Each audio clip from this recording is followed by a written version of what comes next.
So, in your handouts, very briefly, I gave you just some of the main ideas to help solidify music and health and how it's used in healing. And in Mozart Effect and in the book Music Physician for Times to Come, that one book will give you more to consider about the possibilities of music and health than any other book. It is, I was really blessed to know, and I still know, a wonderful woman named Shirley Nicholson, who heard me speak about 1982 or 83. At that time, she was senior editor here for Quest Books. And she said, "Don, I want you to write a book on your toning, that little roar of silence." To somebody, I've signed a few of them here. And this little book is about the toning. I love the photo on the front. It's Nicholas Roerich, Hero of the Star, that's in New York City. And if you ever go to New York, you must go to the Nicholas Roerich Museum. It's one of the holiest places on the planet. It's up on 108th, 109th at Broadway, but great artist. And I think you have a video of Nicholas Roerich in the Quest catalog. It's really magnificent if you don't know his paintings. But this book is 7 chapters based on 7 tones. There's a meditation. There is a visualization with each one of them. But Shirley came to me and said, "Don, there is not a major book on really music and health for this day and age." And I said, "Well, I can't write it." Now, that was 10 or 11 years before Mozart Effect. And I said, "I think what we need to do is create a roundtable, an anthology of 25 major writers in the field who will not sit down and talk to each other." Do you know what I mean? Sometimes the music psychologist is not talking to the psychiatrist, who's not talking to the shaman, who's not talking to the monk. Do you know what I mean there? And I put them all around a round table. And Music Physician for Times to Come, especially the first 2 or 3 chapters, and the brilliant chapter by Arthur Harvey on attitudinal music, and the incredible chapter by Kathy Guzetta on nursing with music. I mean, it has so much in that book. It's the best textbook. I could have never written a book with that much in it. And Quest was the one who published it, and that's the one that I hope is in print forever and ever and ever. But it's Music Physician for Times to Come. This afternoon, it's time for us to embody and get into what it is that all of this is about. So I don't want to forget, the last page is some of what I call the greatest hits of my favorite music for different things of using music, whether you are a novice in music, or I need music to wake me up a little bit, I need music to put me to sleep. Actually, you don't need to go out and buy the music I like. What I wanted to do was divide these into topics so that you go home and take your music library and begin to develop your musical menus. What music puts me to sleep? What music wakes me up? What music, as I was talking before lunch, really inspires me? Which music lets me get work done and doesn't disturb me? That's going to be different for a lot of people. Know when to use silence. And in Mozart Effect and some of the other books, you get ideas. I wrote a chapter in Music Physician called The Physiology of Music for the body, from the body. So there are a lot of ideas. And if I'm a really good teacher today and over this week, I will have evoked dozens and dozens of questions that you have about music. A poor teacher answers questions. A good teacher evokes new questions. So don't try to ask me everything. That's why I write. I don't like to write. But I write so that you have a reference to. So that's what the last 2 pages about. I put in the second page simply because it really doesn't have anything to do with this workshop, but it is what I lecture on in the Mozart Effect. And, you know, if any of you are CEOs or you're in education and you have societies where you want someone to talk about music and communication and memory and all of that kind of thing, I do a song and dance for businesses, for education, for healthcare, and so forth and so on. But this is the little map that I use on what the Mozart effect is about when you're really teaching. And by using multiple modalities, humor, rhythmic, speech, if it's necessary now, you see, I can speak just rhythmically for the whole afternoon to tell you what you need to know. I don't have to think about doing this now because I've always known how to put all my thoughts in a rhythmic way, and it'll keep you awake even this time of day. 5 minutes to 2 on Saturday afternoon. Oh my God! The optimal time for minimal learning. To keep you awake in this magic place, I've got to do everything to see your face, to see if you're breathing, to keep you awake. And if I just keep talking, it's awake. But when I change the rhythm of my voice and put it in a different poetic flow, you can listen all day long and stay awake and not want to go. If you tap your foot with me, we'll stay awake rhythmically. Even the dead can tap their feet. That I know.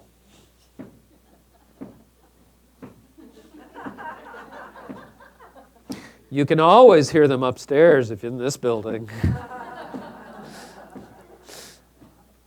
If you put it in a rhythmic way, your mind pays attention in an altogether different context. The beginnings of great language and great thought were not casual sitting around. But as you see, it's possible to put within the context of the improbable. The highest design of thought you see begins to be evoked with the poetically. Adept in ear and sound you see, you listen to Shakespeare. To and fro for 10 minutes, you have no idea where to go, and suddenly click into the depths and the heights, and suddenly you have the sense, language beeth a delight. I am thus smarter than what I was before, because the rhythm and the pattern is filled with what you adore in attending the ear. It's that magnificent design that allows our intelligence to know that it is refined. We're not just sitting around saying, sure, that's heavy, man. You speak with intelligence, with design and flow, and new ideas begin to glow from that heartfelt system that is everywhere in all of us, in man and woman, and all human beings. Recognizes that art of fine expression. That is the music of the spheres. There's very little to fear, except when we've been dull.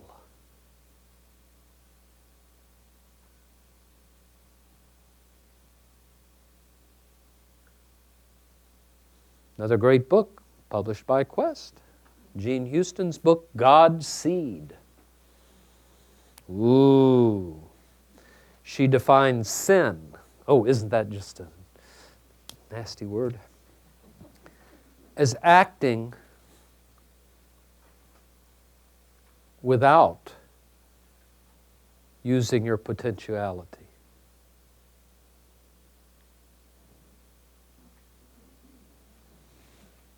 Sin lately? Interesting way of reframing our thought.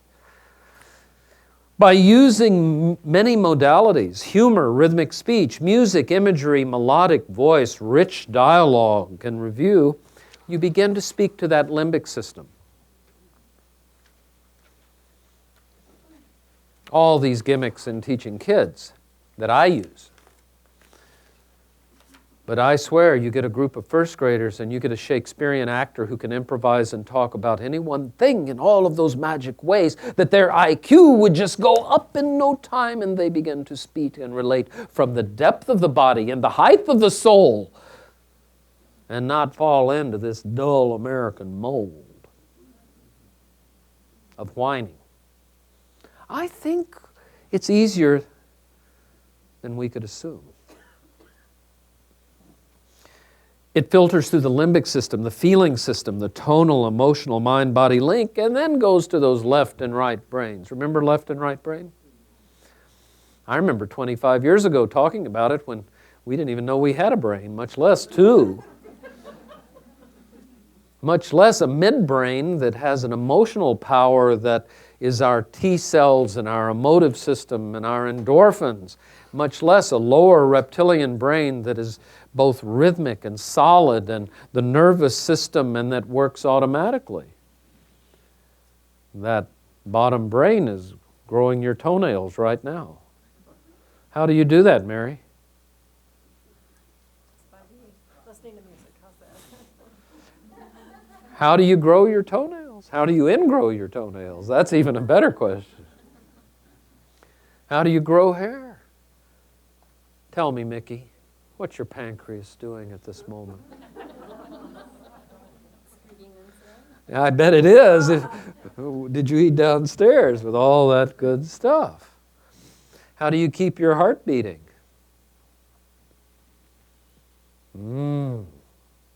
That's the automatic things that you don't even know what's happening until there's something wrong, you know? I have a big polyp in this nose. No air is allowed in or out. I'm flying on one engine. Tried everything, 2 or 3 years, acupuncture. Afraid I'm going to have an operation unless somebody knows a true healer ENT. I know every healer in the world, but they haven't specialized in Polly the polyp, you know. And I was telling someone this morning, I said, you know, I'm ready to get my iPod, the little speakers, and stuff it up my nose and play a week of Mozart. And if it, then I'd be in trouble if that really healed, because I would tell people and then they'd really think I'm weird, you know. I'm staying out of that. Left brain being logical, the right brain being spatial, dimensional, then engages with all the different ways we learn our IQs, thus reaching auditory, visual types of learners, and we have an optimal experience. And, you know, I mean, this is kind of a summary of saying, if you don't use your mind and body and your creativity, we miss something along the way. Like we used to say in junior high, move it or lose it.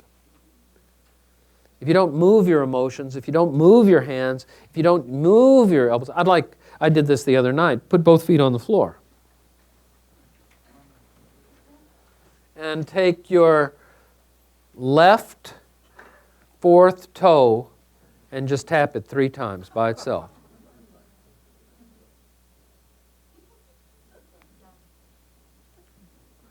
You will live longer than we, but do you know in another 100 million years, we're not going to even have fourth toes because we haven't tapped them recently. It doesn't have any vote in neural congress. Our little motor homunculi, isn't used to moving the fourth toe on the non-dominant foot. But we can take our dominant index finger and do all sorts of things with it, right? It's got a lot of votes in Congress. So if you don't use it, you'll lose it. Don't forget your soul in that. So that's why this map is here. Sometimes I spend a whole day or a whole week on just the whole combination of what music can do. Well, now we're down to the fun part. Oh, I forgot to mention something. If you go to the bookstore, they give away this beautiful book, Monthly Aspectarian. It's an astrological thing. I have not read it, but there's a long interview of me in there this month, so if you want to know about my dog, this is the place to go. And it's free. So it's over right at the bookstore. Okay. Put everything down and under. Paper plates, pins, rosaries, Fiddle faddles. Loosen up your shoulders a little bit.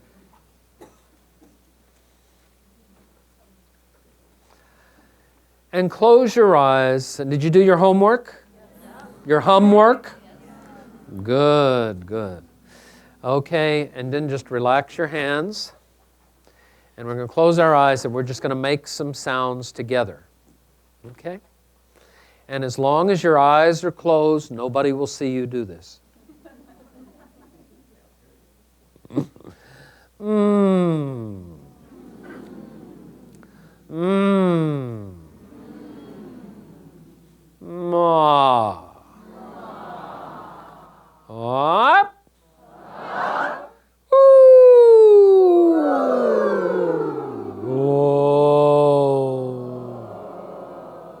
Wow. Meow.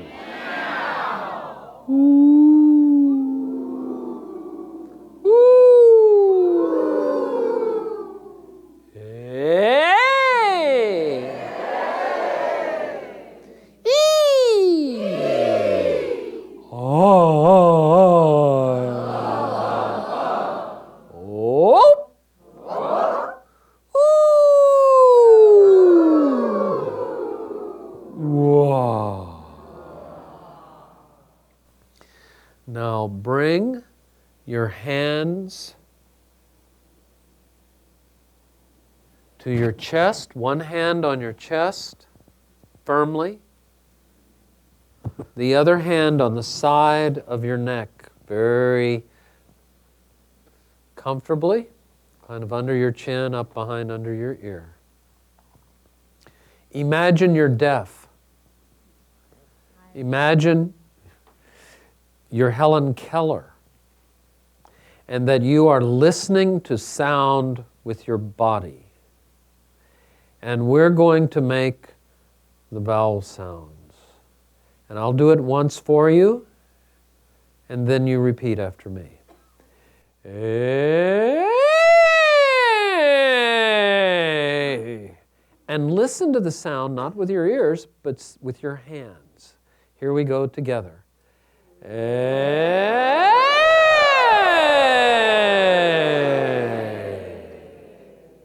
On E. E.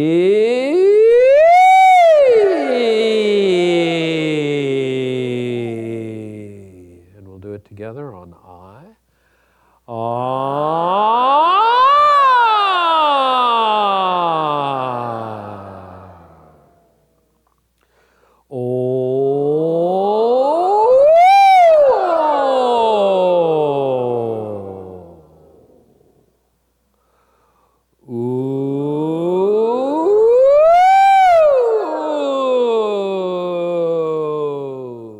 Keep your eyes closed and bring your hands down. Notice your breath. Notice your shoulders. Notice your jaw. Notice your hands. Notice your mind.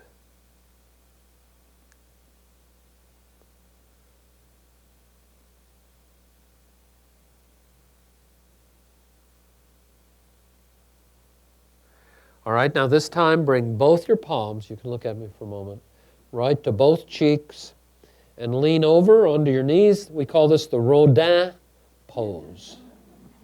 So let the weight of your head kind of be comfortable, whatever's comfortable. And we're going to close our eyes. We're going to do the same thing. Hands to cheeks.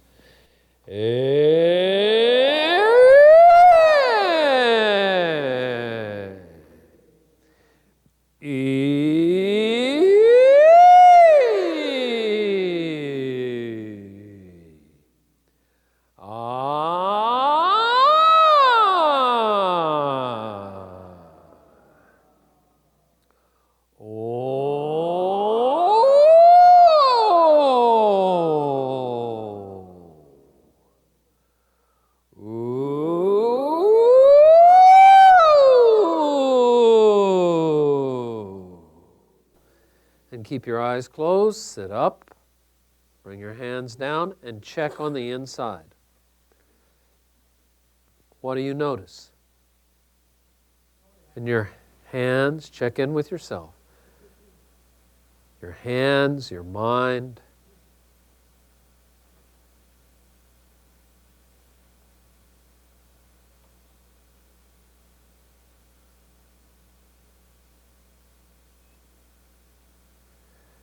Now, for the last time, we're going to put our hand right on the top of our head. Just way up there. Right on. And then the other hand behind your neck, you're going to lean back just a little bit, like a headrest. Close your eyes, and we'll do it once again. Here we go.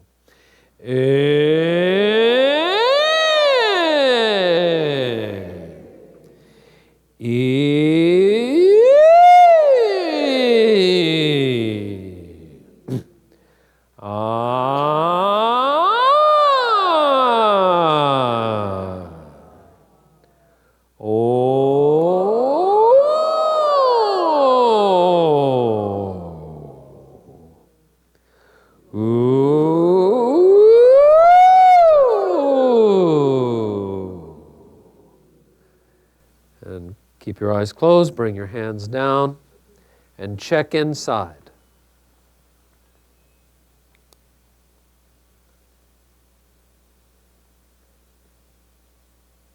Notice your shoulders, your throat, your jaw, your mind, your hands.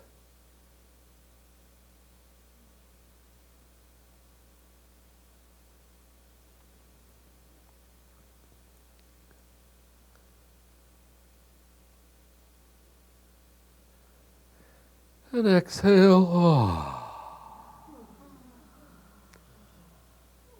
Open your eyes.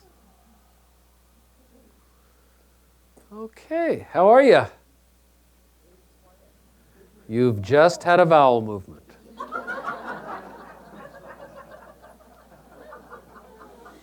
And you need to have a good one every day to stay healthy. That old joke's been on all my tapes, but I still put it together. What do you notice? What was curious for you, Gail? Incredibly quiet when I stopped. Quiet when you stopped. What was curious for you?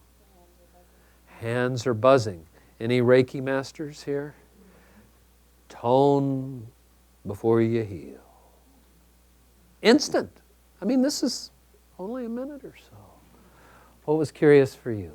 I noticed that my jaws were relaxing and then I was getting really relaxed. Relaxing.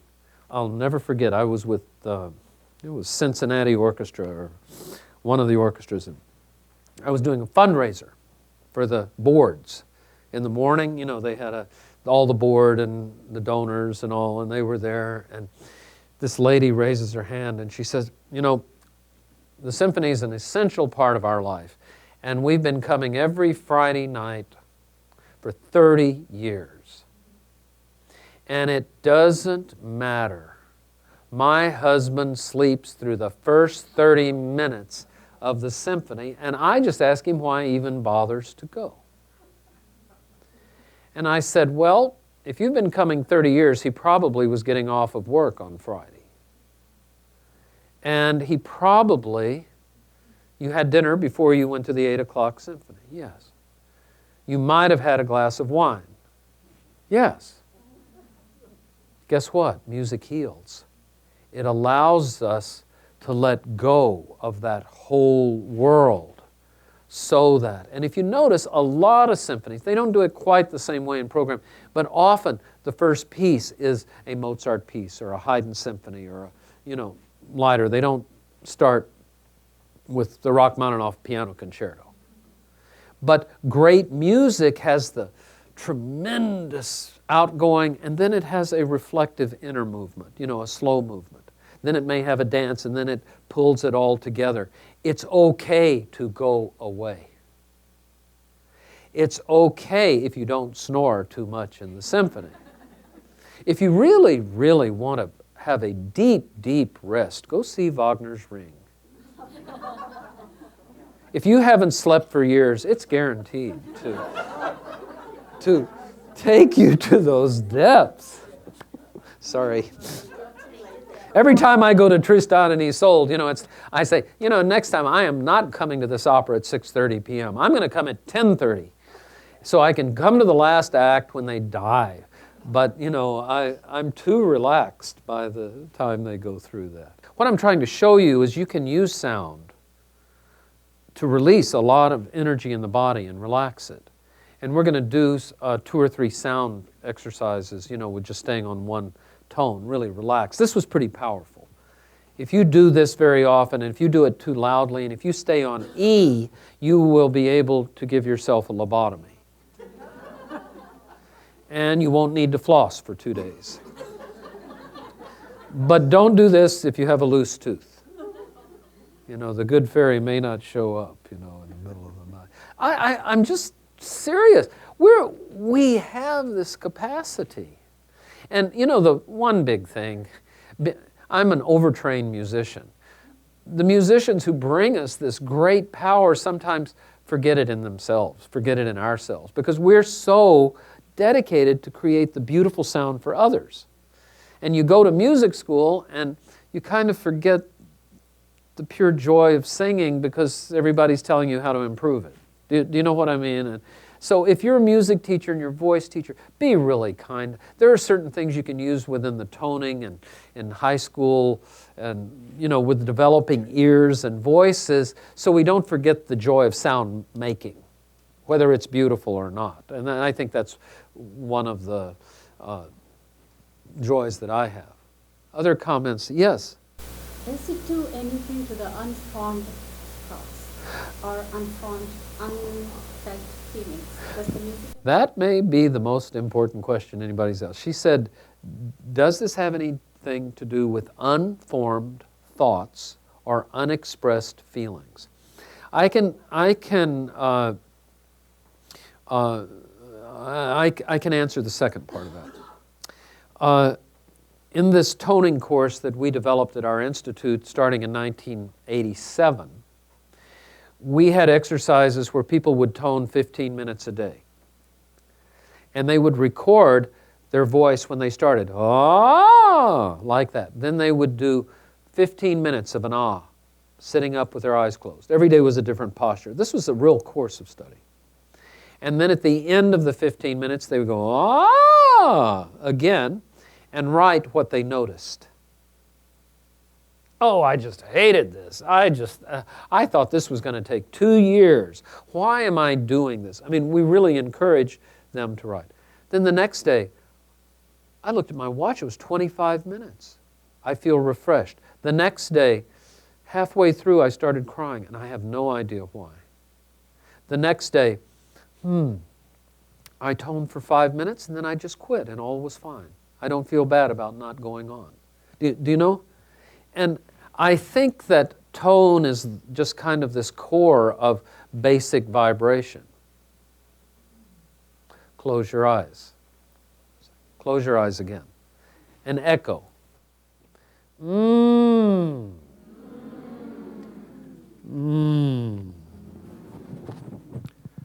Oh.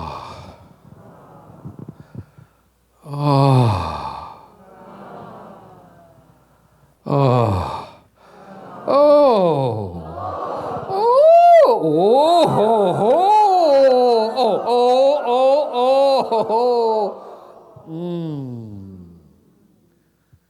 Ooh. Ooh. Oh. Ooh. Oh. No. Okay. Open your eyes. That's called safe tone. Did you enjoy that? Your body may have not known the difference. You go home tonight and you go, Arlene, I want you to do this tonight.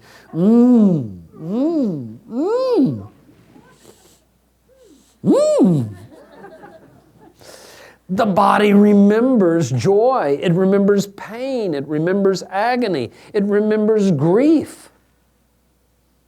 And the voice automatically, did anybody have an image during any of that? We don't have to talk about it.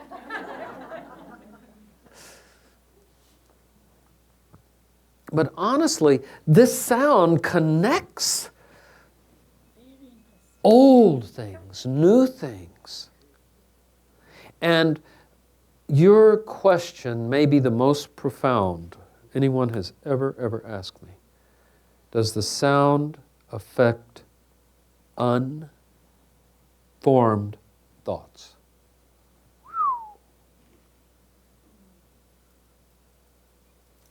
You write me a letter in 3 months and see if any of your thoughts that have none formed. Yeah, the difference between thought form and emotional thoughts are very different. And I think within some of the writings in Theosophy and Ledbetter's wonderful book on thought forms and things like that, that is one of the most curious questions. Thank you. I want to say yes, but I just more embrace the thought of it. Any other comments that you want to make on this experience? Yes, Jaya. The earlier experiment we had, exercise. Yes. Mind went absolutely still. Your mind went absolutely still. And very much aware of a vibration in the heart region. Vibration within the heart. Did you notice when you were finished? Now, this may not be for everybody, so don't, but that the mind was very clear and very awake and uncluttered? Did any of you notice that? Yes. To add on to that, it didn't want to work. It didn't want to do anything. It wanted to stay there. It wanted to stay right there. I didn't want to think about anything. I wanted to just be there. Felt a little Well, you know, the same thing happens to Buddhist monks after about 4 months of meditation. Just takes a little longer. I'm sorry I brought you back, you know. But that's, believe it or not, what I keep finding with music, well, they went away when we stopped toning. Isn't that strange? It went away when you mentioned Helen Keller and the speech. Came back to the earth. Paper plates, toning, these are not big esoteric secrets of the universe. You don't need to take, although I've had people say, my students at the university, can you do a master's degree in paper plates? I actually have about 50 exercises for all of that. But the point is, you take 2 or 3 minutes to align mind, body. This is more from the inside out, the others from the outside in, with some movement. It doesn't have to be big. Herschel, you can imagine doing these and get the same benefit. Do you know what I mean? I've worked with people with all sorts of, you know what I mean? You just, what the imagery, the thought form, there's your question. The thought form, the memory of all like this, jogging around the park. Oh, if I could come up with a Mozart effect weight loss program, we would have it made. Yeah, I'm afraid Dr. Atkins helps me more than Wolfgang these days, you know. But seriously, it is that place. And yes, it's fun to do it as a group, it's new, but you get out there and you sit on one of those benches and you do the vowels and you sit and you listen in that state. It's not that we want to live in that state, but when we have an opened, what I call, to me, the healthiest state of mind is what I call charged relaxation. Not going away. Although if our body's tired, it's great to go away so that we can come to that next place. I mean, that is on the way. But it is stimulated relaxation. And over when I'm working with patients in hospitals, when I'm doing trainings with nurses, no nurse has time to add anything to what she's doing. But I do ask her, does she have 12 extra seconds with every patient? 12 seconds? 12 seconds. Walk into the room.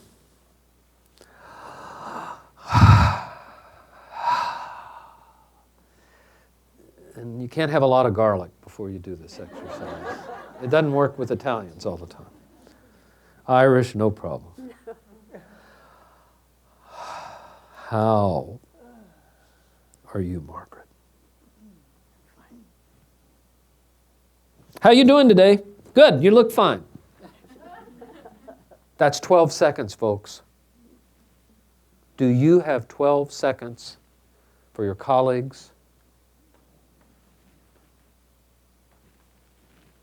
The friends, the people you have the most challenges with in your life, can you give them 12 seconds?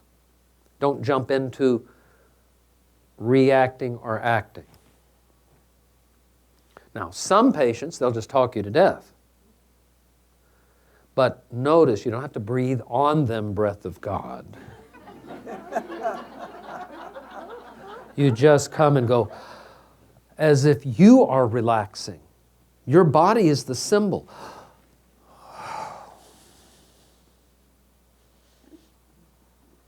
So how's that coma going?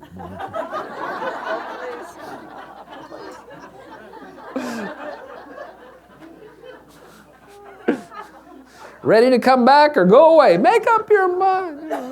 Sorry. These are the most tender of questions. But what toning does is so immediate. This is not about singing better. It's about feeling more. And it does affect. I have had great opera singers. I have had great singers. I've had over 500 private students in toning throughout the years. I do not teach this anymore. I only have so many lives left.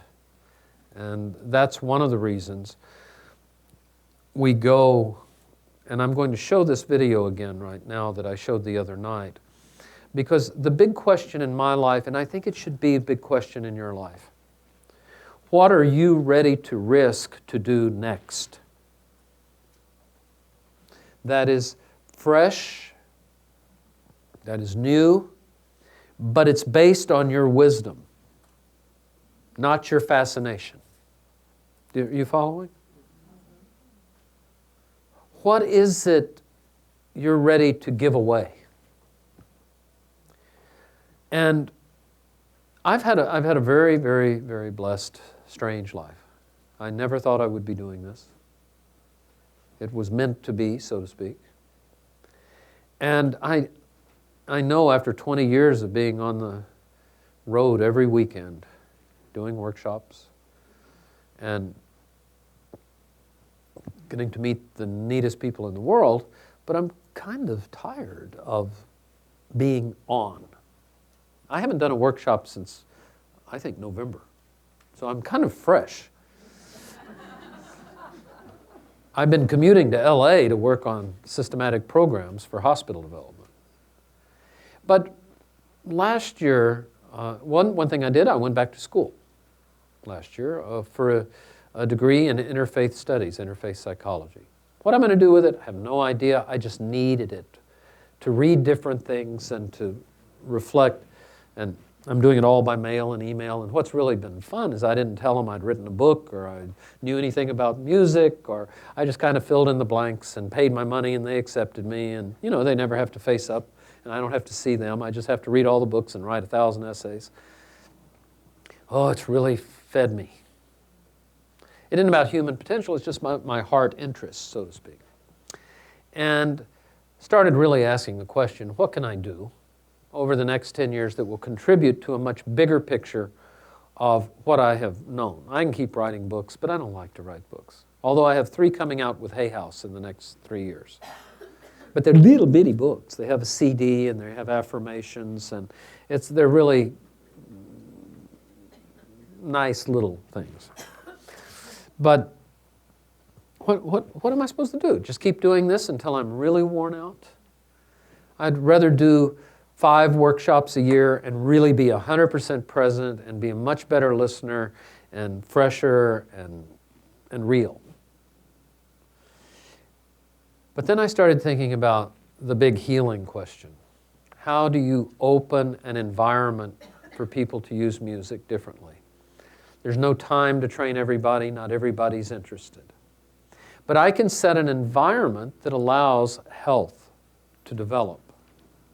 And so with two colleagues, we've started something called Aesthetics Audio System for 100% for healthcare facilities, assisted living,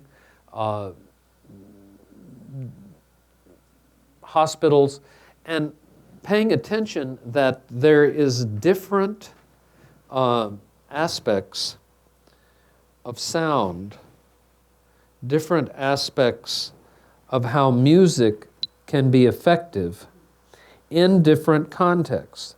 Let me say it in another way. The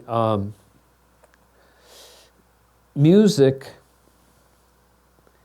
in an emergency room, the sound is very, very different in an emergency room than it would be in an outpatient pediatric.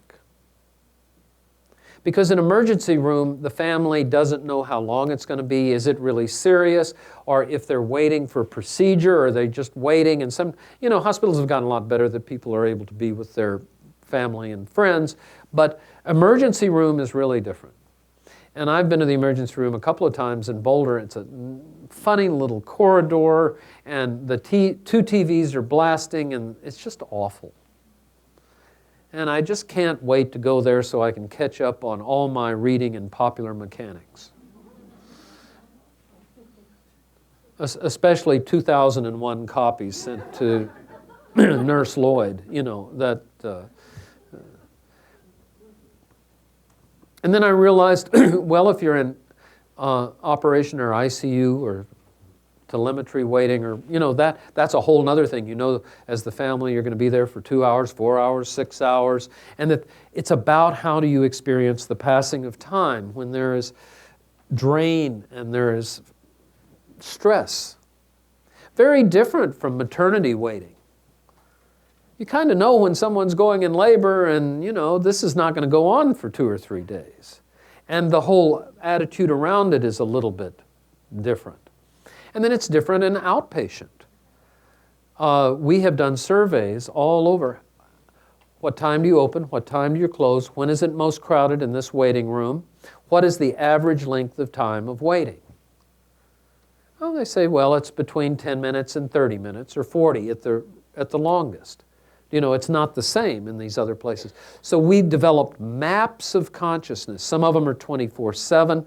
The chapel has very different kinds of music. We even have music outside. We have bird sounds. We have 14 different zones that when people come into a place, it's to make them feel it's okay to be here. It's like the art. If you're in a dark room with shades, and it passes very differently than if you're with a lot of light. So I want to show you this. The Hallmark Channel did this because it takes us right back to our sense of what sound and music in our own voice is about. Now we're going to ask for these lights to go off a little bit, please. Maybe the spotlight on me. Take that. And I hope the sound will work here. Let's give it a try.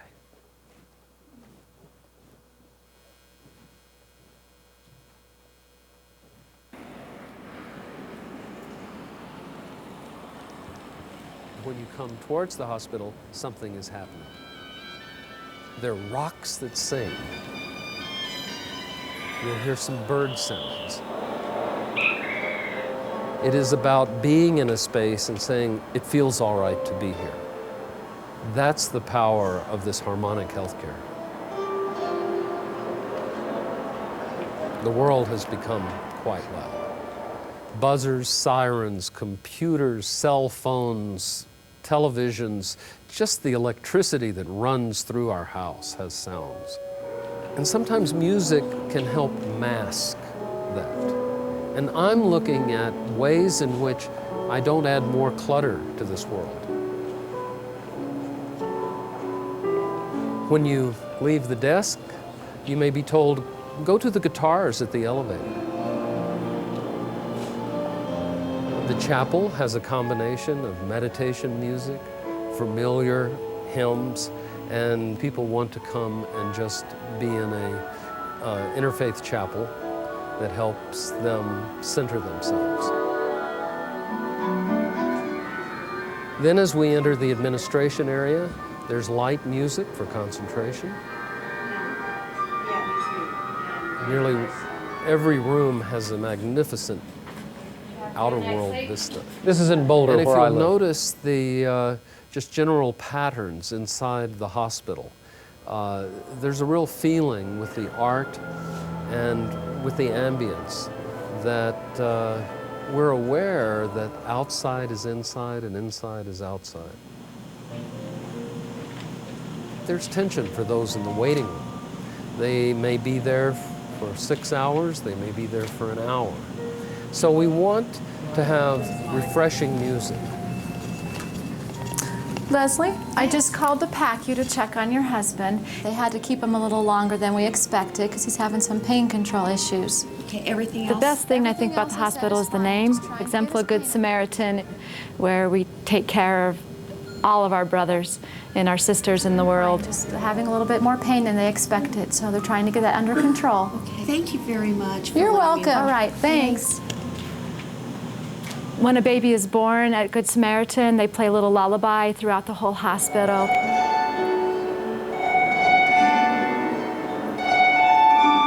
And it's just a great time, all the coworkers. I mean, it's just a couple seconds, but everybody will stop and everybody goes on. It kind of just lightens the day a little bit when you're having a crazy, chaotic day.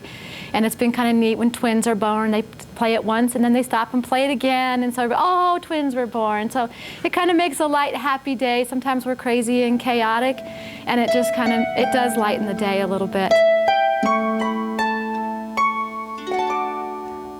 It's really my vision that parents, children, teachers, nurses, doctors realize that sound is very basic for a big life.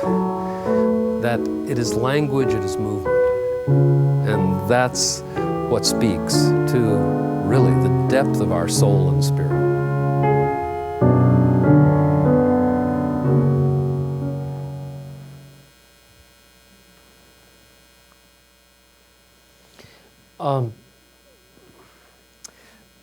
What a joy for me at this point in my life, because we worked with the artists, we worked with the hospital staff. We did this as it was being built. And my colleague, Annette Ridenour, she has spent 20 years designing interiors of hospitals and chapels and holy spaces. And she did all the art. We commissioned 800 pieces of art from local Colorado artists. We have photographs, we have watercolors, we have sculpture. Didn't you love all those tiles and everything? We had a competition. What a job. Especially to get it up in time for the opening. But the whole process was, we want a hospital where we bring the outside and beauty of Colorado to the inside healing world. And Annette came to me, I've been a consultant for her company for about 4 years. She came to me and she said, Don, of all my work, all these years, the sound is the missing part. I can go and hang anything there, and I've got these 2 blasted televisions and the worst PA system. And if we can start a whole way to get sound in the right place, with the art in the right position, in the right context, guess what? It's going to change the doctors, the nurses, and the families. We're not going in there saying we're therapists working right on the patient. Do you know? It is patient-centered. But can you imagine how different patients feel when they're enlightened? And out of nowhere, they begin to know that the people who've been waiting for them have a way of really, this is the Good Samaritan Lutheran Exemplar hospital system. And it's connected all to Kaiser Permanente. This part of the hospital has 450,000 square feet. And I just got the call yesterday, the Cleveland Clinic is building a new 1 million square foot facility for cardiac care, and they want us there in 2 weeks to be in the planning team. They haven't started a brick of it yet. This is big, but it's big for my heart. But you know what I have to do this? Learn everything about plugs and over things and laws of states and, oh, it's so unsimple. The computer programming is just a daymare. I'm going to need 9,000 pieces of licensed music working in clocks and envelopes so that the staff doesn't hear the same music every day. Do you know what I mean? What can we do to calm a staff? What can we do to... These are the big questions of healing in a modern society. How do we affect... You know, this is going from elevator music to elevating music. Yes, Georgia. Believe it or not, there is silence. And so they cut off at different times.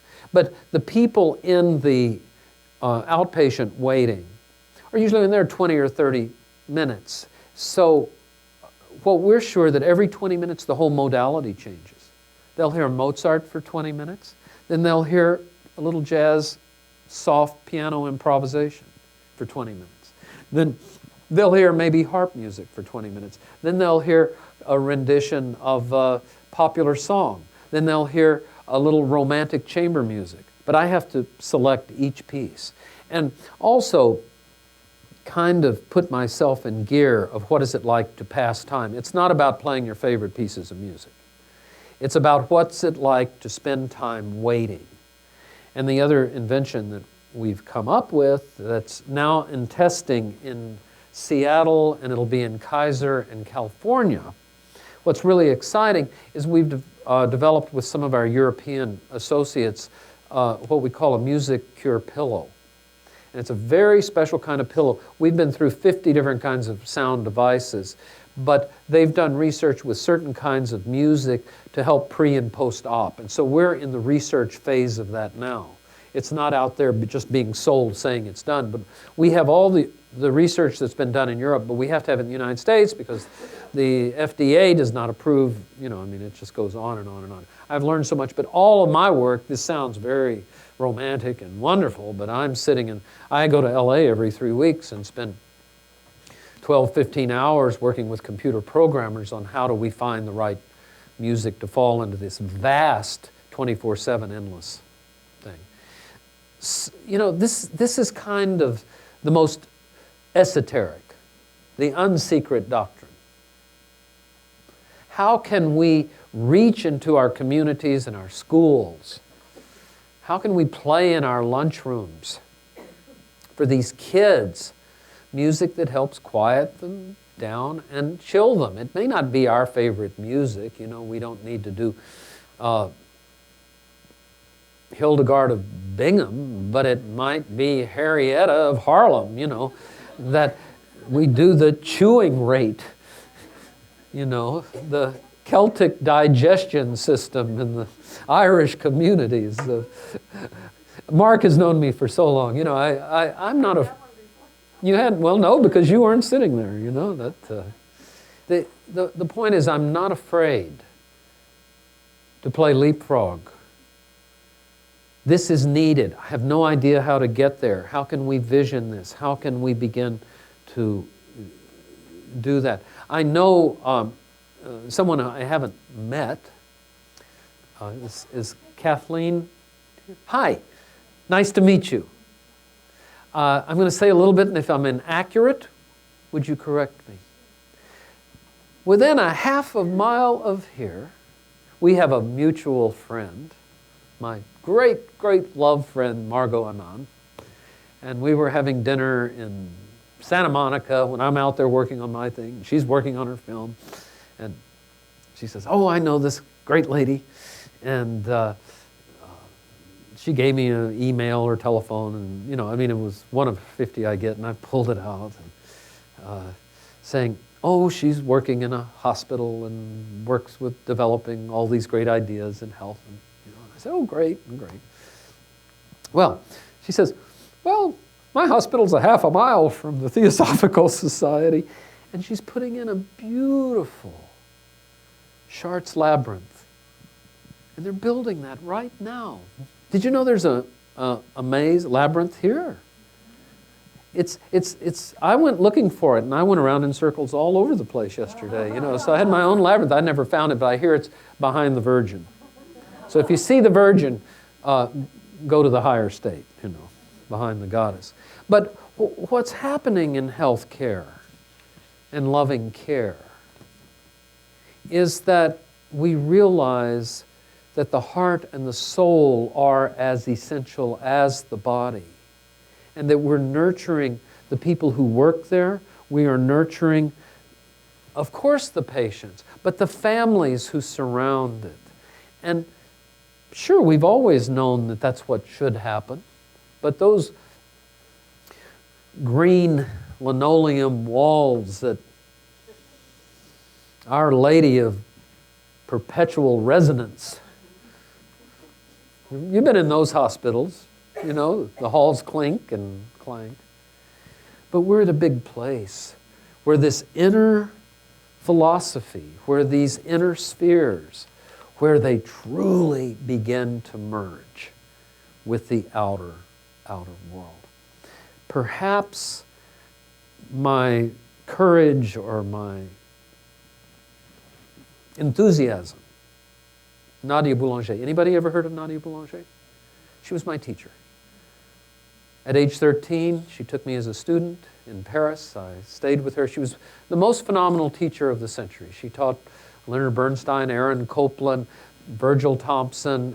She was the first woman to conduct New York, Philadelphia, Chicago, Pittsburgh, Washington orchestras back in the 30s and 40s, the first woman to conduct BBC. Even students like Philip Glass, Quincy Jones has a whole chapter in his biography about Nadia Boulanger. Phenomenal energy. She was the great spiritual teacher of my life. But once, when I was about 15, may I touch your shoulder? Is it appropriate? You have to ask permission in America to do anything. No, not your shoulder. The hug is afterward. Oh, Don. Your enthusiasm exceeds your talent. I thought it was a compliment. It wasn't until I got out of graduate school that I knew how true that was, But the enthusiasm that I perpetually have may come from the toning, from the empty space, from the drastic moment of knowing why, really a few years ago, and it wasn't bad years, it was just that, oh man, I'm tired. Do I have to do anything else? I'm really, I just want to sit home and play the dog, read the New York Times, listen to great music and be with my friends, and I just don't really need to do the dog and pony cosmic show. And I hope all of you know that's part of life. But if you give yourself enough emptiness and space and stay in nature and go to music without trying to be ultra busy. I love this joke. The Pope, have you heard of him? This is the last one, not this one. He looked out of his window one day, it was 15 years ago, and he looks at the Vatican Square, and suddenly, he asks his associate, who's that? He says, oh my gosh, that's Jesus. No, but it is. He starts coming across the square, and there's this aura, and there's this light, and the cardinal with him and his associate and all of them are something. And suddenly the Pope looks and he says, oh, look busy.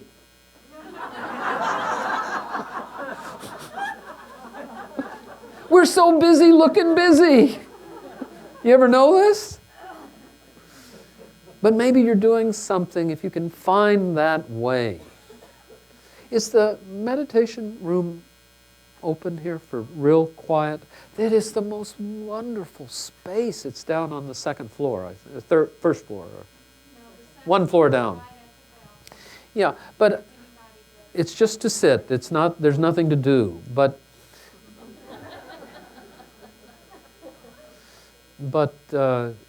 I was sitting in that room, and that's when Music and Miracles idea came. But find the quiet place. And it needs to be your place, not this place, not another place, but it may be music or whatever. But refresh yourself.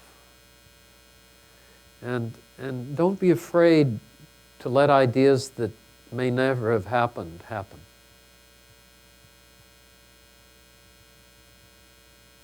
Boulanger said, "Oh, the only boring thing in the world is yourself."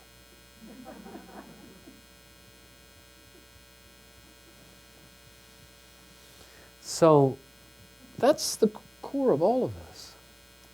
We're going to take a short break. And when we come back, we're going to do two things for finalizing the afternoon. We're going to spend 4-8 minutes in tone, just so we can go inside, and this is the yearly hum along. There's no way you can't do it right, can't do it wrong. We're just going to be in tone.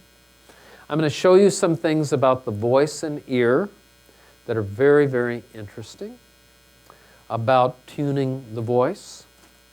And we're going to do a final kind of guided imagery visualization. Just kind of bring to summary the day. So that's the last hour. And just want you to feel like, if anything else, you've been inspired a little bit today.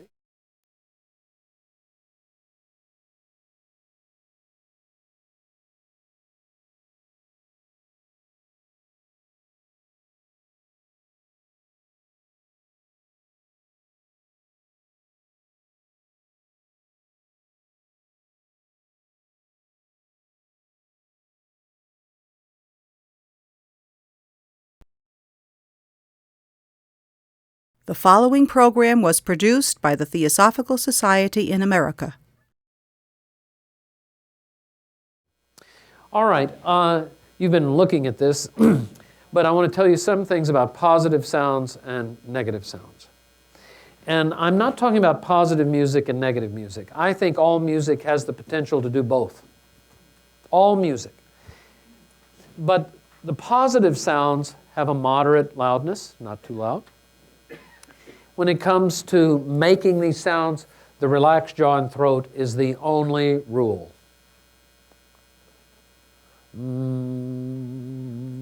Would you chew your hum? Cows do this so well.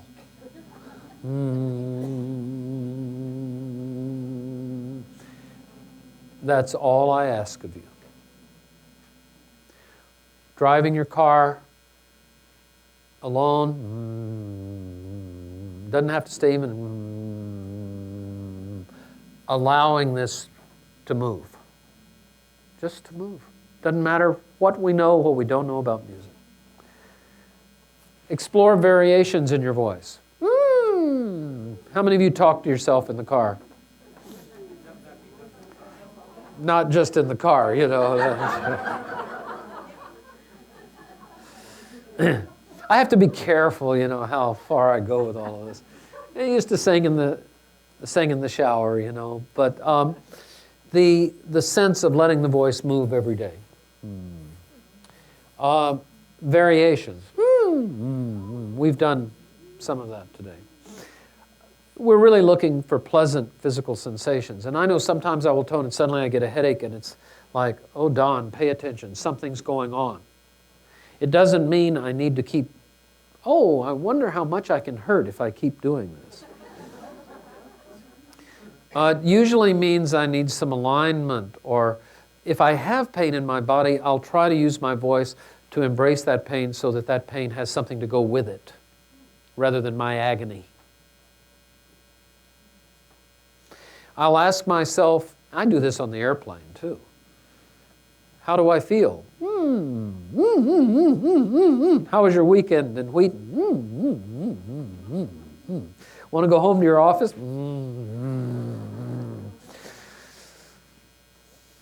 have agony. I hear there's 7 inches of snow on my car in the parking lot. I have my good shoes. Oh, poor me. I don't want to go home tomorrow. It's like, why didn't I bring my other shoes? Does anybody else have just regular thoughts? Toning. Very, very practical. You tone on the L and you'll always get a seat. You do one of those scans, woo! And it's amazing. Just God gives you a place to sit. Sometimes you get to get off the plane in another place. It releases tension from the body. It balances brain waves. To me, the negative sounds of the universe are ones that are louder than 80. Now, when you pay $200 a ticket at the symphony to hear Bolero, it's going to go up to 120 and you're going to say, wow, that felt good. But it's not staying at that level. Get out of an old pattern that's been so popular that pop music is evil and jazz is evil and classical is good.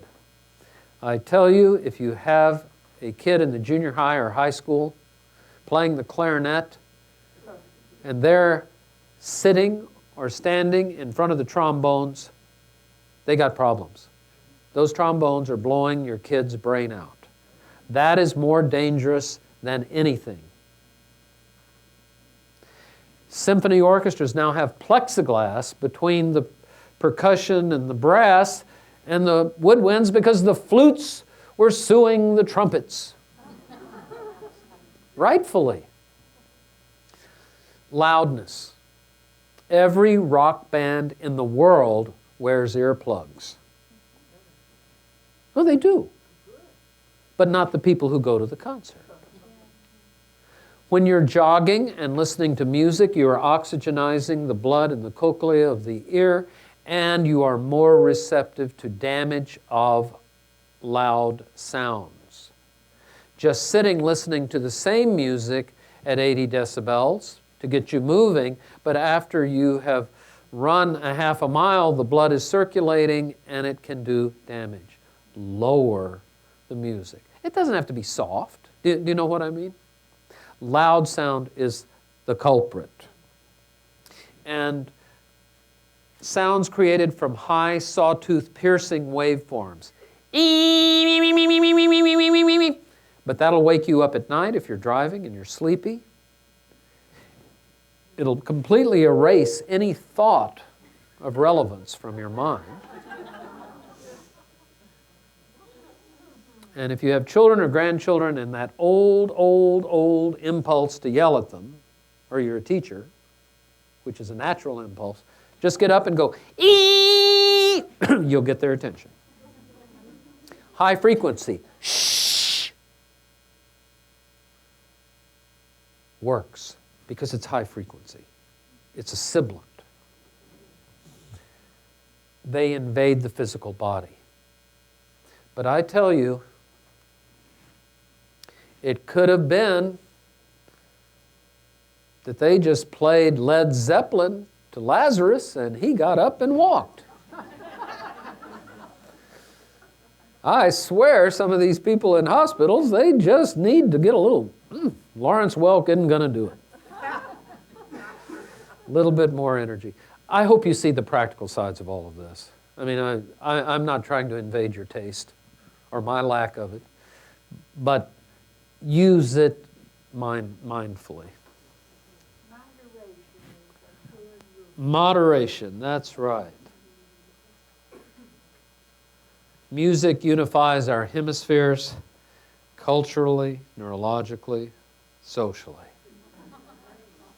That's true. That was on the cover in Tokyo when I was there a few years ago. And they were writing about music and Mozart and young brains.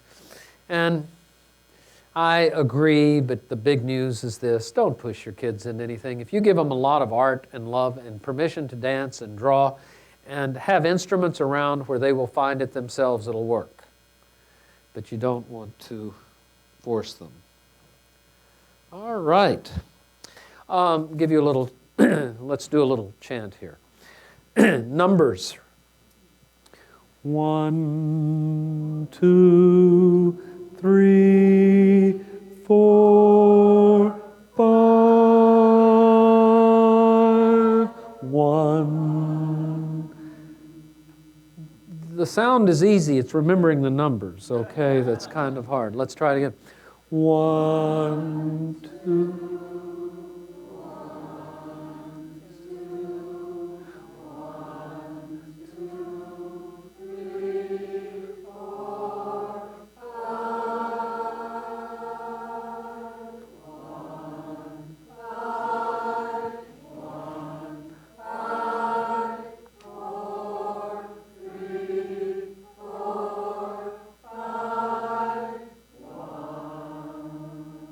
Nice. This time on numbers. This side of the room is this hand. This side of the room is this hand. Are you ready? No, I heard.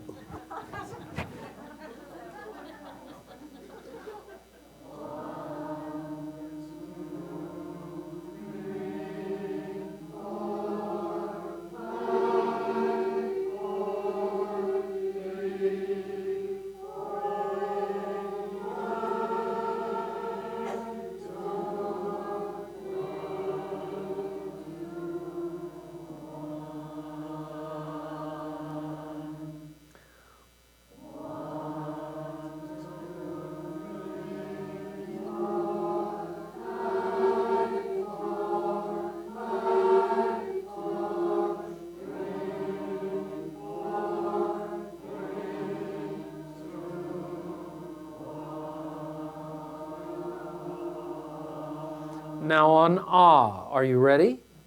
And guess what comes after?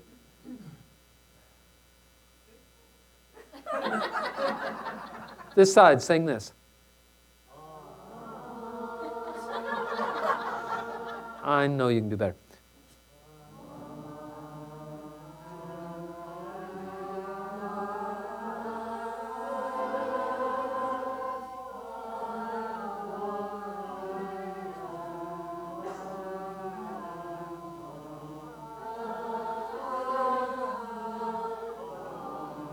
Hard numbers.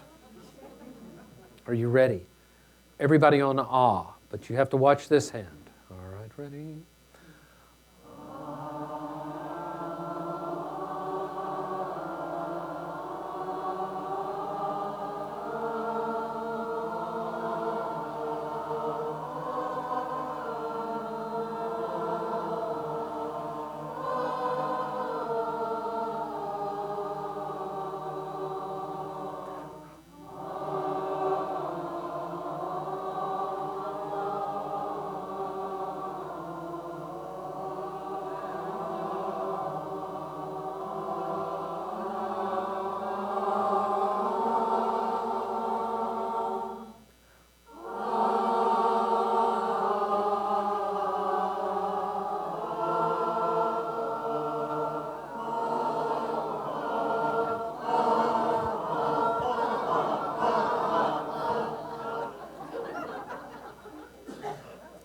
You know, I was in a medieval monastery for thousands of years, and you know, it took them 400 to figure out how to do that.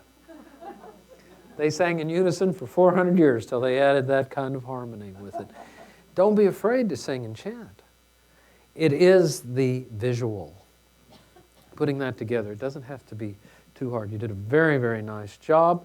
Actually, I was brought here by the Theosophical Society to start a choral society. And we'll start that. That's right. That's right. Interesting sounds that the voice can make. And someone asked me in the break if I was going to talk about Tibetan and Tuvian kinds of sound. And you know it as overtone singing. I did a little Tibetan ditty a while ago.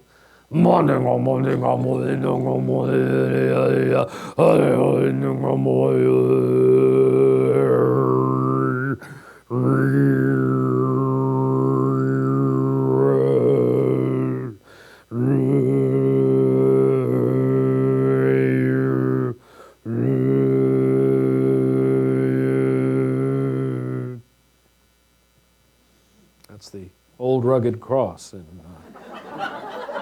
in Sanskrit. Now,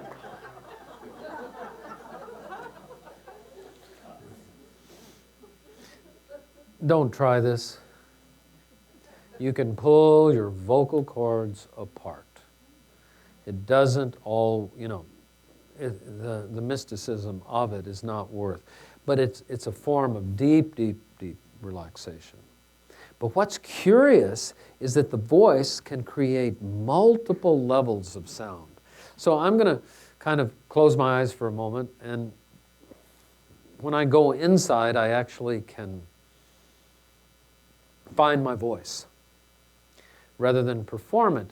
But I'm going to do 4 or 5, 6 different styles of overtone, including the Tuvaluan and some of the Mongolian, and then there's some Indian forms that are very interesting, and then there's some New Age variations on that.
When I open my eyes, it's like, what are you all doing here?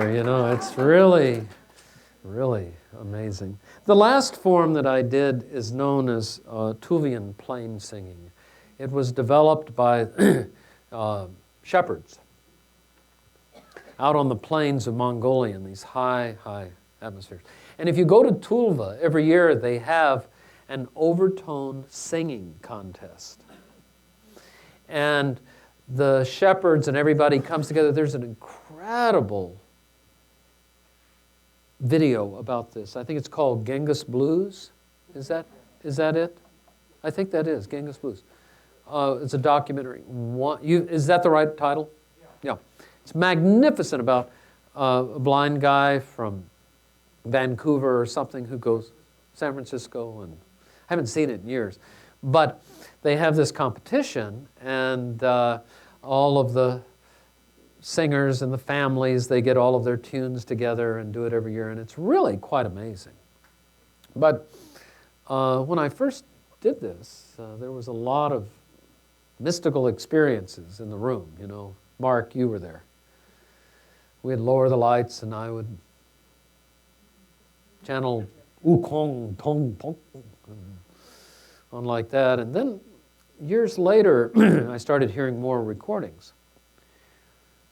And this sense of, on the you know,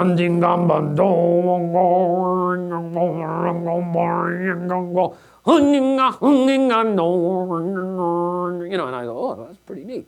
Then I read the translation. Got this pretty little lamb. She goes dancing across the field. God, I love that little lamb. Oh, I love that lamb for, you know, you got to be careful.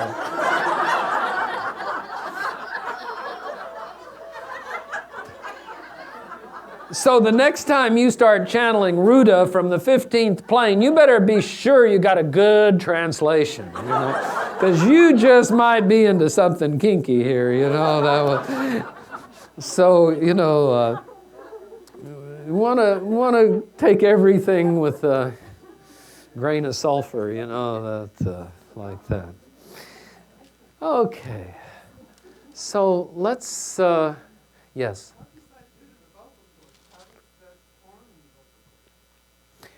It can pull the vocal cords, and you know, I was showing off, I remember, to Elaine de Beauport in New York a few months after I figured this out about 20 years ago, and I really have never had a teacher. And I did that through toning and through my own, there's a whole chapter in Roar of Silence called The Overtones of Health. And well, listen to this overtones there.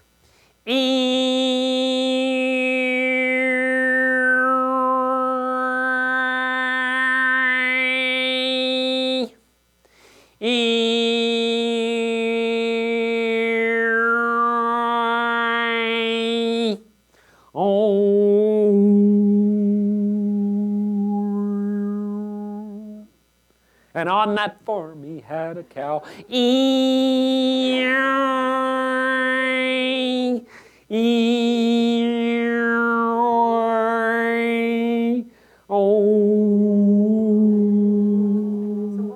That's an old Nebraskan mantra. Old MacDonald had a farm. All I'm doing is E-I-E-I-O. All you're really doing is slowing down the movement of the vowel. A lot of brand. But it doesn't hurt your vocal cords if you're doing that E-I-E-I. You know, I'm doing it in the, and it has to do with the tongue, and it's very enchanting. Don't let any mystery teacher suck you into thinking you're doing something mystical. You're doing something phenomenal. And you're really relaxing this area. And really, as I say in Roar of Silence, I had forgotten, Quest does a 2-set series of cassettes. We need to have it on CD to get it into the big market. But it's called The Healing Power of Tone and Chant. And one's about tomatis, and the other is my giving examples on how to do all these kinds of things. Because if you jump from the basic toning, it doesn't matter if you're a lifelong singer. You stay with the basic toning. And those of, I heard this, Mark, all the time. People say, well, I'll be toning, and then suddenly they get scared because they hear another voice from somewhere. It comes through deep relaxation and then just holding it. It's not stressful. But in Roar of Silence, Chapter 6, Overtones of Health, gives a very easy way just to start with it. But it may not be for everybody to try to do that. And there are certain days where my body will not let me. What does it do to the vocal cords? Is it the same mechanism that you use for regular toning? Or is it... It comes from that. It's learning how to make the vowel, the cavity move differently and very, very, very subtle. So it's the position of the throat and not necessarily the position Throat, of tongue, the vocal lips, jaw, but the vocal cords. are still doing the same thing that they would normally No. do. It depends on which style I'm doing. And then when I add to that, that's vocal cords. When I add to that mantra, prayer, intention, it's powerful. That's not my relationship of showing that to you today. So you're changing the shape of the throat when you're phonating. It's more complex. I've demonstrated about 20 different styles, really, and they're all very different. Some are, some aren't.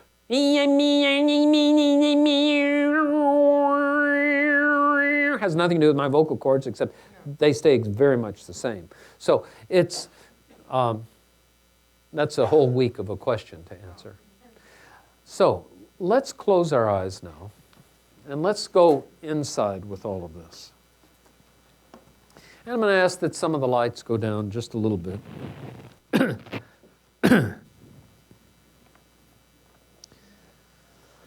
And as you close your eyes, just relax and release the thoughts of the day. Release the phenomena.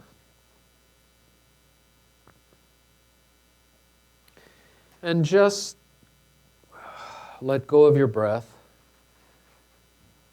And as you exhale,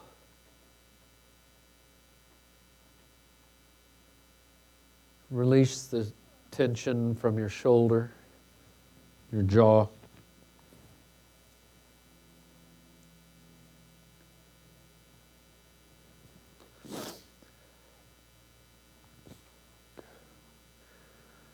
Relax your throat.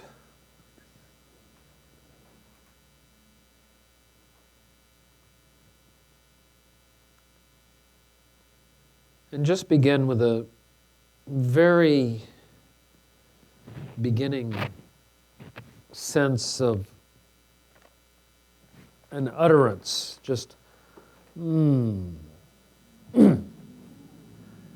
Just take time for a moment to exhale and feel, and just let it drop down to the most relaxed. And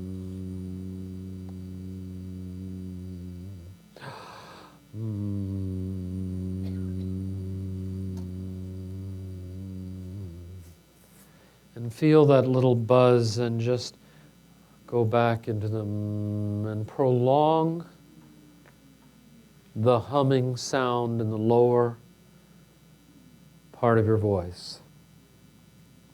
And it's more about feeling it than hearing it.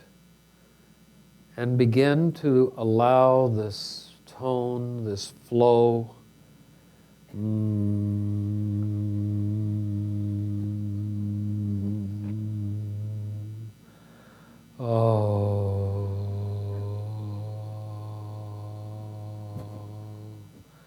And if you like, put one palm on your chest so that you are just feeling the hum. And just take a minute or two to explore those sounds within yourself.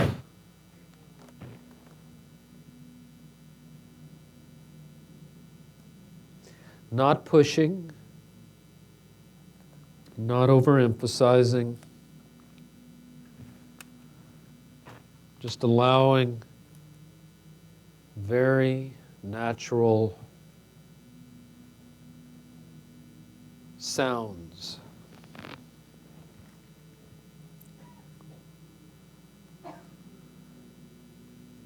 And if you need to stop and breathe and swallow, you do that and then come back in.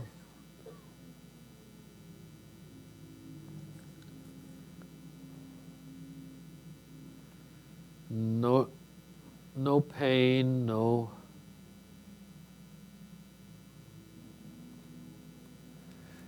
just feel the hum, the movement of the energy.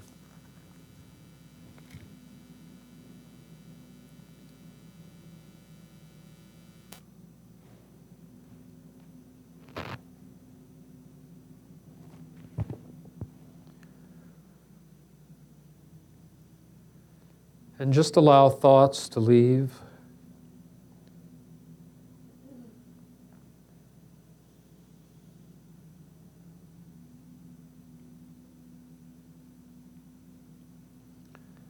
To be in the core.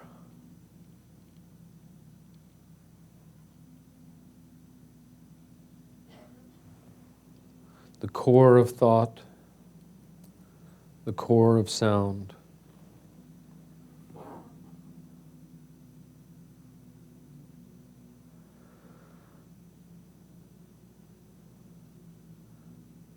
the great expanse within mind, body.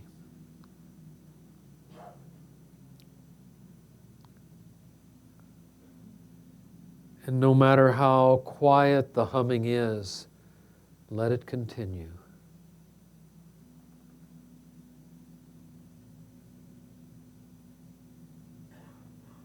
Just as if you are entering into the beginning of the swarm of the universe as atoms begin to move.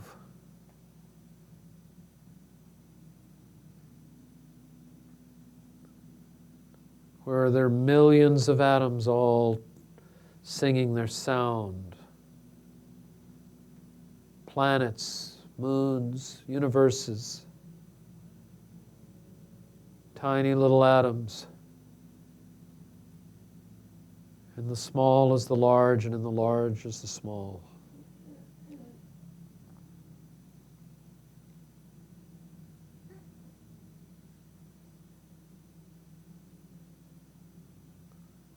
Not to push too much, but to allow your core to manifest in sound.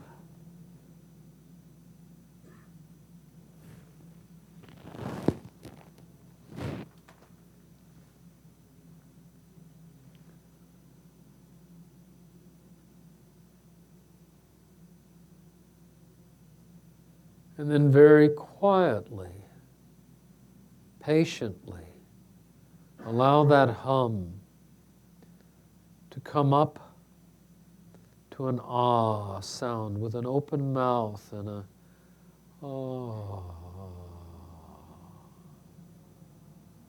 a greater release, but where breath becomes incarnate. Not sung, but just ah. And imagine that that ah is your heart. Just ah. Taking the breaths and finding that rightness of pitch.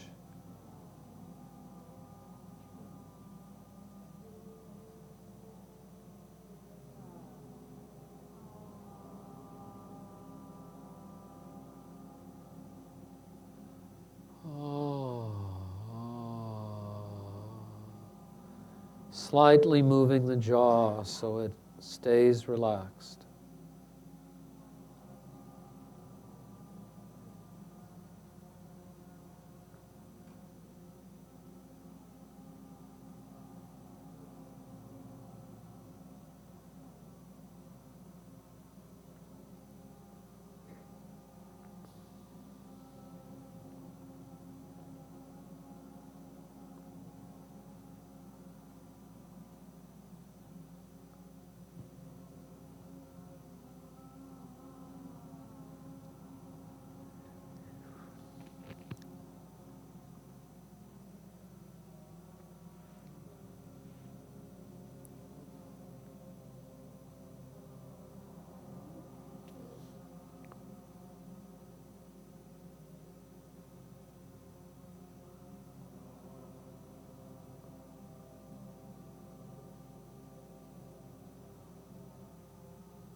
And then bring it up, and with the greatest relaxing feeling of moving the head back little to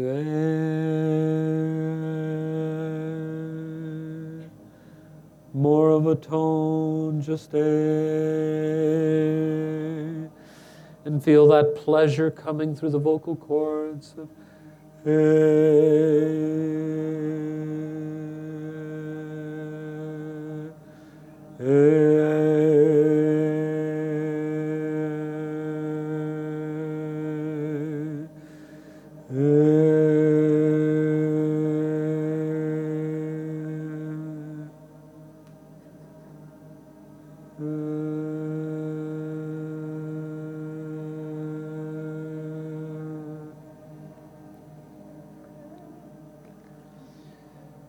Now, keeping the eyes closed, let the voice relax and become quiet.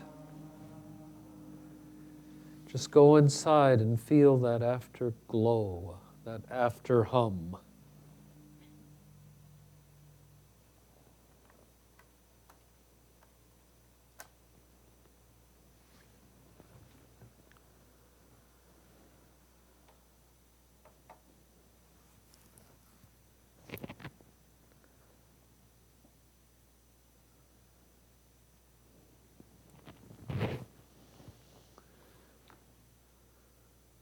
Now begin to sense the whole center of your body. From crown to base. Your spine as it moves. Up and down. Your feet and their groundedness on the earth. The bottom of your spine. Moving up through your solar plexus, your heart, your throat, your mind, and that space above you. And allow the music to move into your whole body as if it's ear.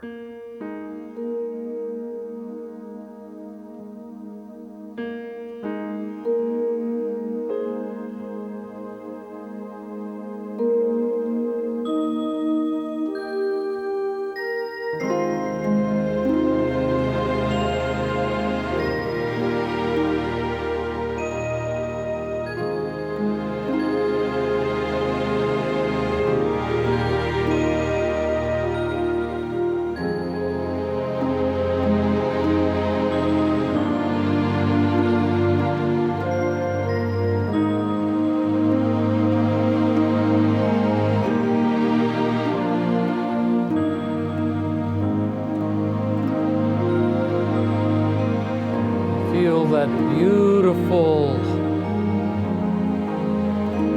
presence of harmony, fullness, richness, health.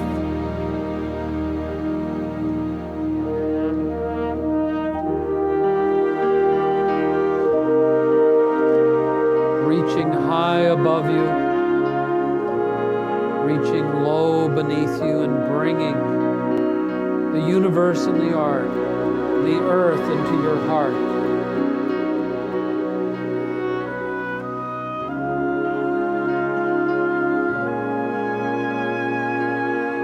Light, stillness, beauty.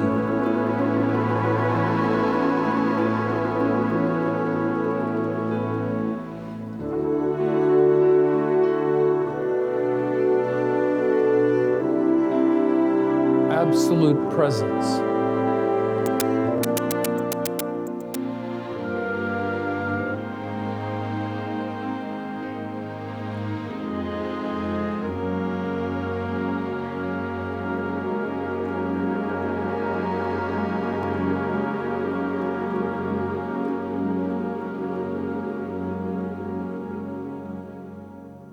And feel that centeredness of you as energy along your spine begins to wake up. Top, bottom, every sphere playing you. Breathing in, coming to life, feeling the power of energy. Head, toe, up and down. You become a living instrument, ever filled with light and power and balance and healing.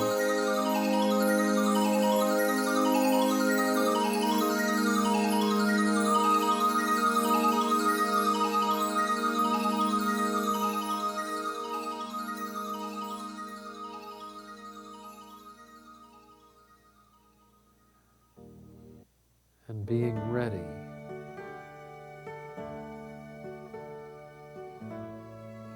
to integrate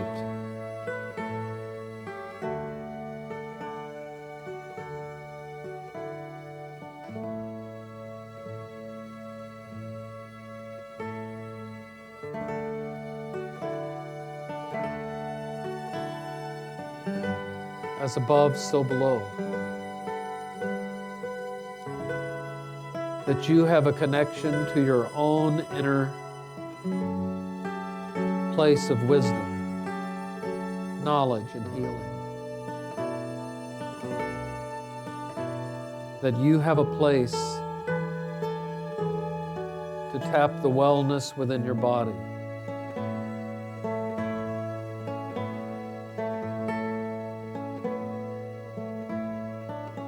A way to exhale tension and bring in clarity, beauty, richness.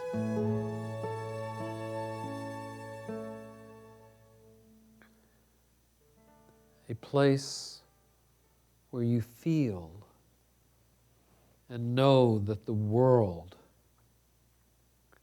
around you is ever present and rich. A place of no future or past.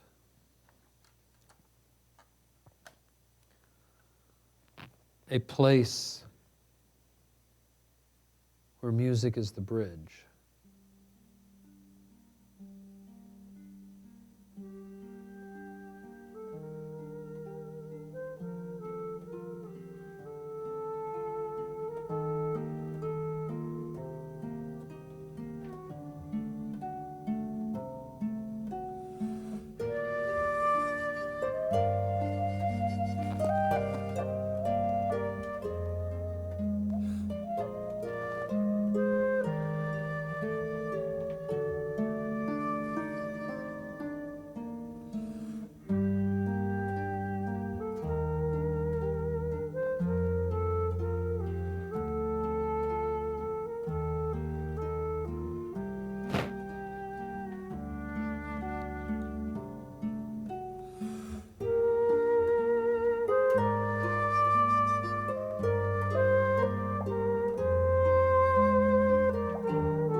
Allowing the beauty to heal you.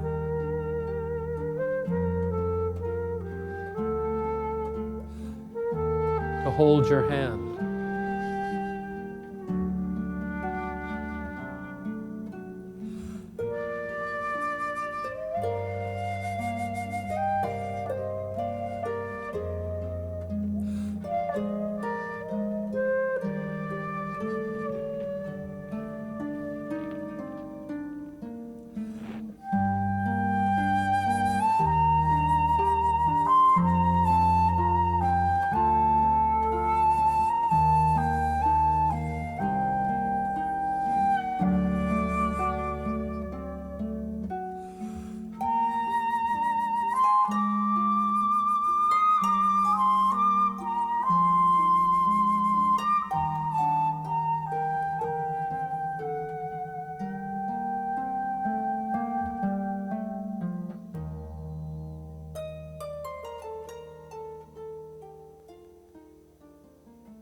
And allowing this day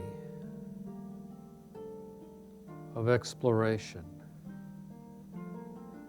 into the healthy potentials of sound, of what it is you can do so simply for yourself by generating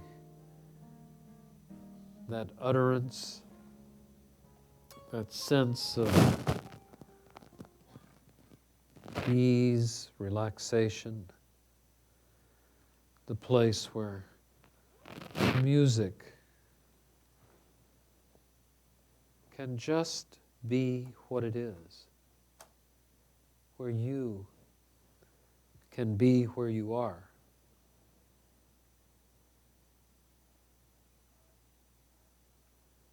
You begin to feel the powers and energies as they change.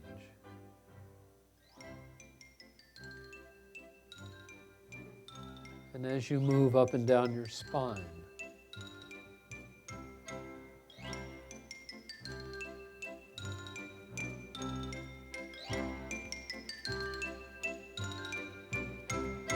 you realize you might be on the verge of a good mood. Seeing yourself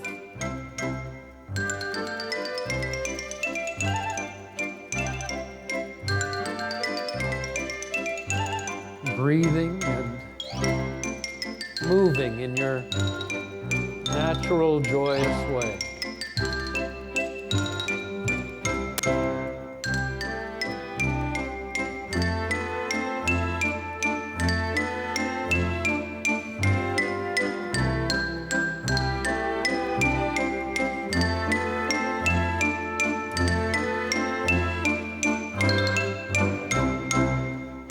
Imagine your feet playing the xylophone. Letting your elbows actually do a little movement. And letting the energy come back into your body.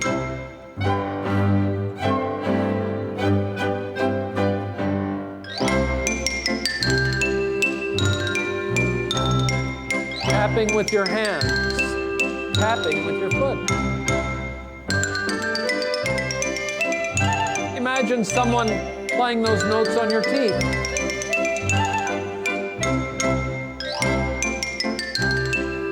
Singing along.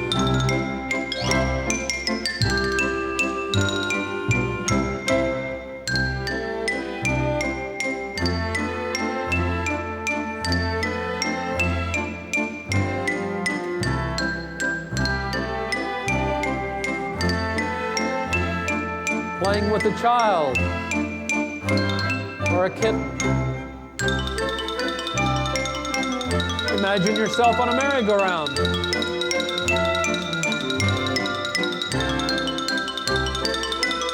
Driving to work. Cleaning your garage. What a mystery.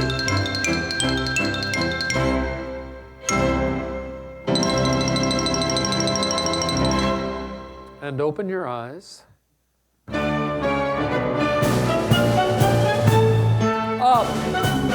Conduct.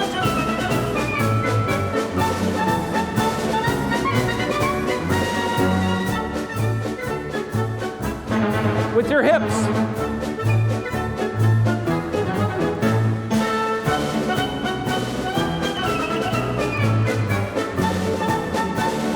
And now with your elbows. Trying to get the president to do this. To change the country in no time. Knees.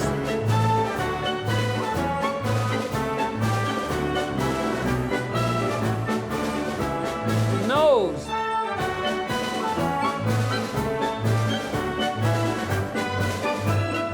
Tongue. Your whole body.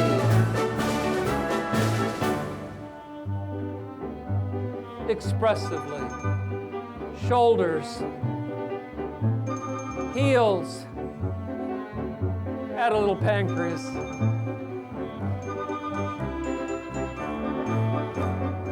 Eardrums.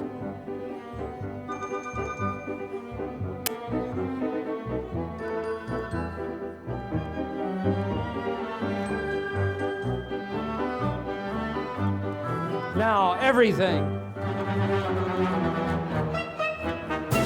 You're painting it.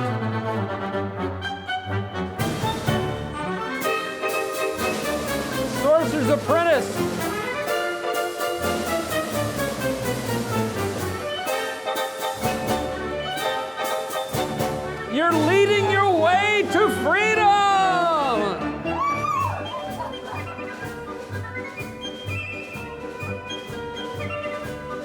teaching the Pope to march, the troops to square dance,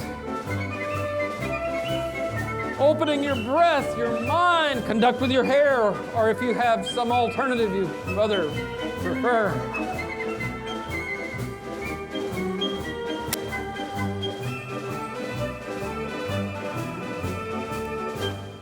Thank you for trusting a day to explore sound, healing, consciousness, food, joy, humming, toning. That's all, folks.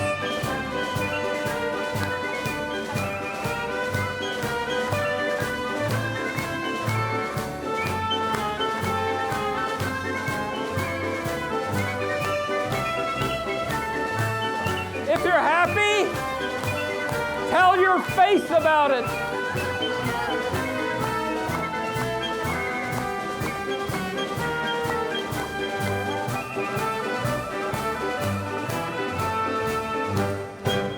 Thank you.